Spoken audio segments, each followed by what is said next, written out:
And we are back on the build phase. I'm your host, Mr. Ben, and today, finally, we're going to be opening Marvel Dice Throne. Now, looking at the exterior of the cardboard box, you can see here all the Kickstarters are numbered. Mine is 6,678 out of 20,525. I'm so happy to see all this kind of success coming to Roxley and Dice Throne. It's such a great game, and I cannot wait to get into it. So let's do exactly that. Now, they said today, in today's update on the Kickstarter, that the glitch that they thought they had fixed that caused the first, I don't know, 5,000 packages shipped not to receive tracking emails, apparently they don't have that fixed. So there are still people like me who are receiving their product and not getting the tracking email beforehand. So that's a thing. If you're still waiting on yours, uh, that sucks. I know how you feel. All right, package shipped. And let's get this out of here. So I like how secure this felt. It really felt like it was packed in there nice and tight so things aren't sloshing around. This is our promo card set. So this is going to be our mythics, our hero randomizer, and our promo card for each character. Couldn't say no to the Marvel dice tray. Uh, Roll your ultimate. Doesn't this say keep rolling sixes on the other ones? This one says roll your ultimate. It does indeed say keep rolling sixes on the other dice trays. So that's a little bit of a difference on the Marvel one. All right. Off on the side here.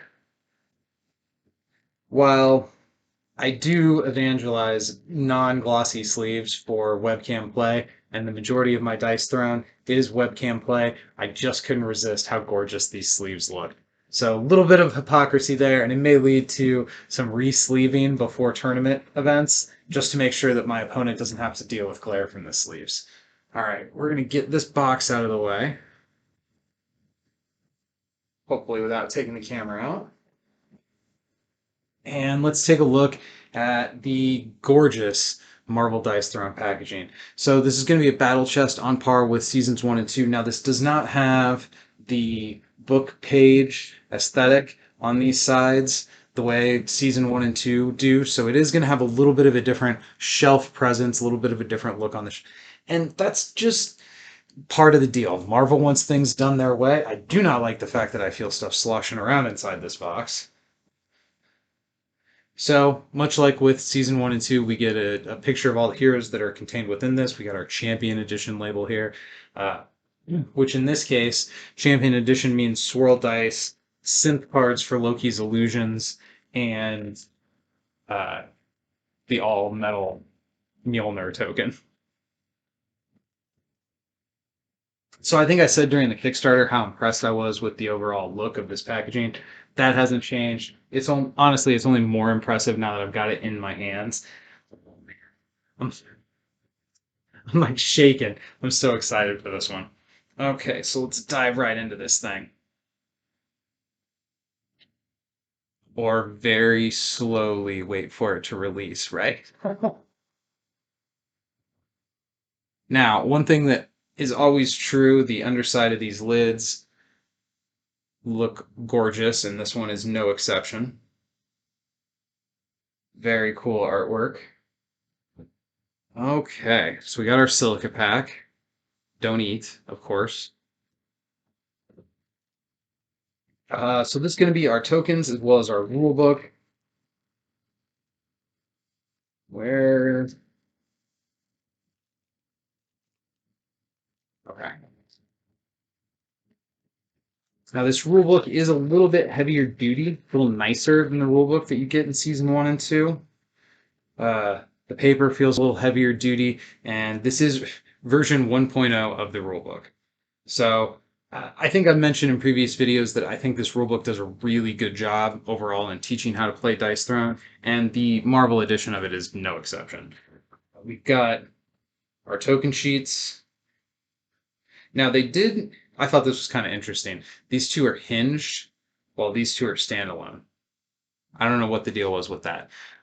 They did, generally speaking, group characters together. So when you're going to punch your tokens out, look at this, go, oh, okay, I got Doctor Strange, Black Widow, grab those boxes, and then you can be assured that those tokens are going to be going in the boxes that you grabbed out of here. Now, which character do I grab? I can't tell. Well, they're color coded. Look at this. So we've got our hero pictures here, so you can see each hero that's in the box, and then they have the different colors. Now, I've already seen on Facebook some people saying that Doctor Strange probably should have got the yellow. That's fair. My boy Steven did kind of get this brown color that isn't as cool as basically every other color. Now, my only complaint with these is they're a little glossier than I'd like. I kind of would have liked a matte finish on the game trays, but overall, the color coding of them I think is a massive step in the right direction. I think they did a really good job with that.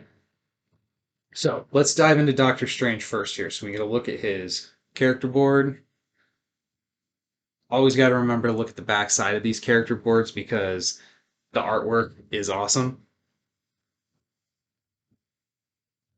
Generally speaking, if you're new to Dice Throne, always look at the frequently asked questions and rules clarifications part of the character pamphlet for any new character that you're playing, because generally speaking, whatever your question is going to be covered in that space. Get a good look at the die here. Looks very good. All right, so let's set Doctor Strange aside. And who are we going to dive into next? I guess it's got to be Thor. We got to take a look at this Changeling, thumping, clunking Mjolnir that we have within this. Looking good.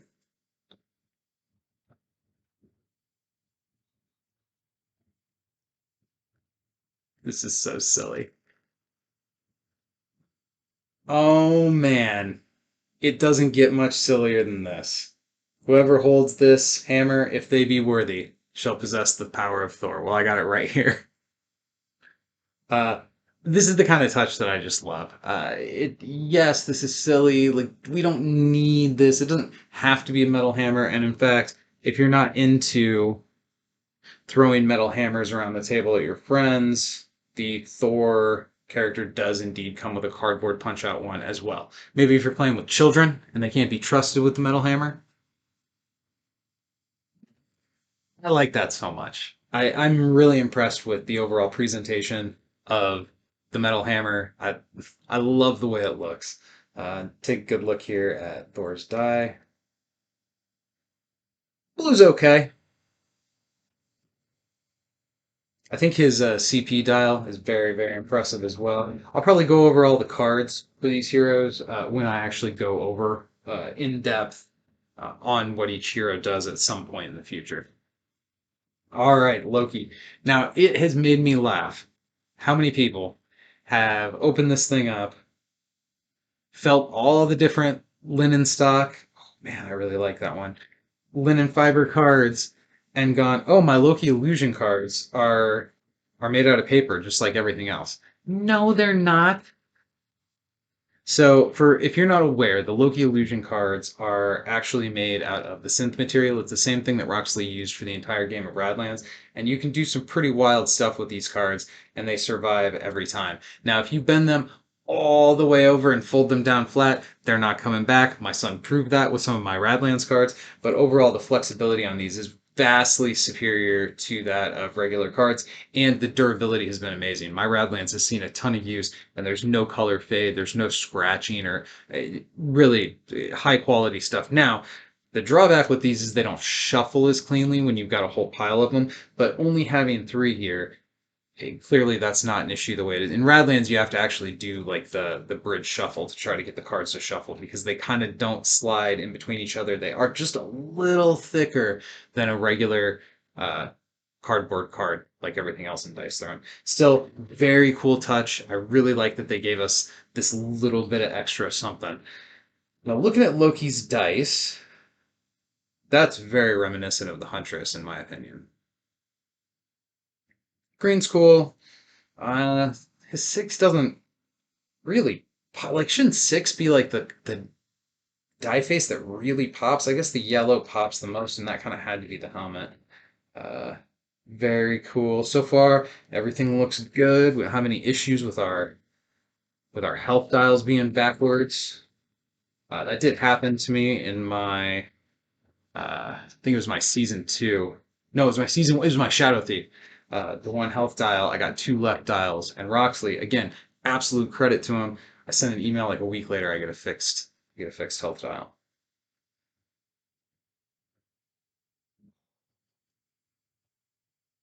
I don't know if the camera does this justice. This looks gorgeous. This was the character I was most excited about in this whole set. Well, she turned out to be a little, I guess, no spoilers for Multiverse of Madness. Ethically complicated. Wanda's ethically complicated. Now these are some fine looking dice. The marbling, the swirl effect on the champion dice across all of Dice Throne.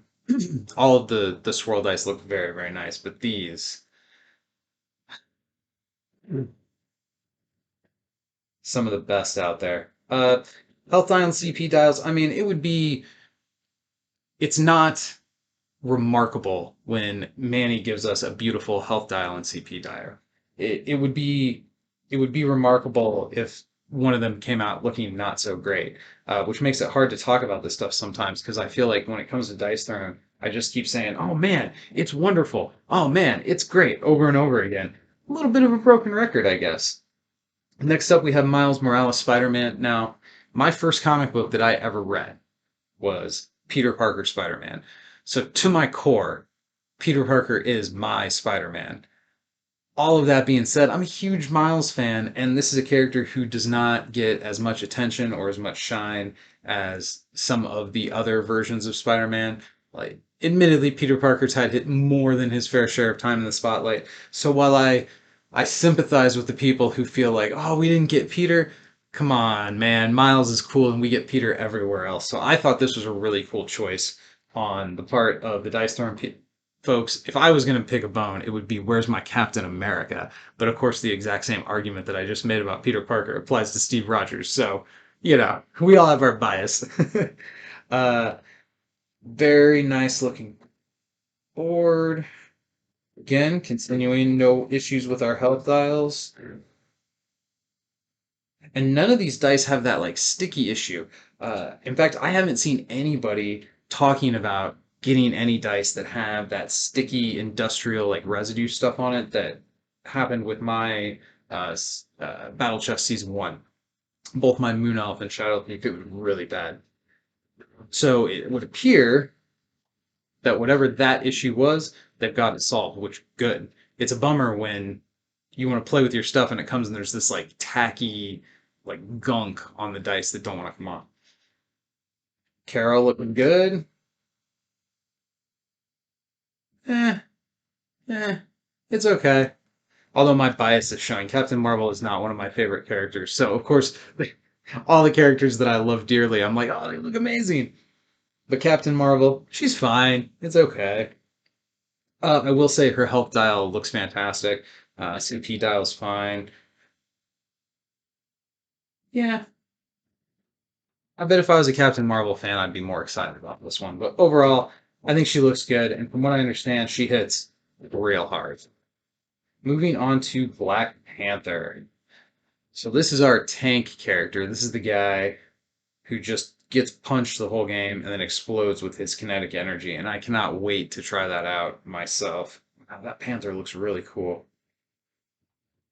Not many status effects on this guy, but when you have status effects as excellent as Black Panther does, you don't need many of them. I'll point out the Shadow Thief also has very few status effects. And I suppose I just opened myself up for Manny to point out that the Barbarian only has the 2 as well. Uh, I like the health dial here. The CP dial, while the art looks good, it kind of feels a little passive. Like T'Challa doesn't seem as active as he does here. He looks like he's really doing something. Here he's just kind of standing. Still looks cool. Get a nice look at our dice here. I don't know what it is, but I love that the Panther face is pink. Something about that just makes me laugh. I like the pattern on the vibranium. And finally, my girl Natasha.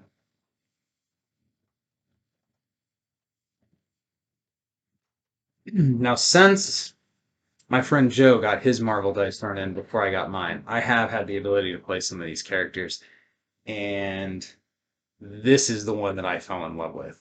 searching for whatever ability upgrade I want.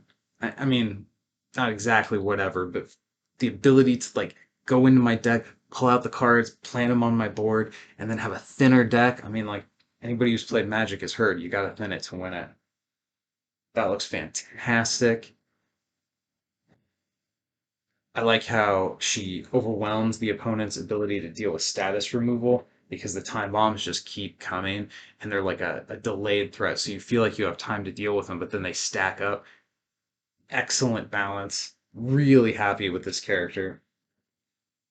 Of course, nothing negative. Wow. And look at this. Wait, here, hold on. A natural ultimate right there. No editing required.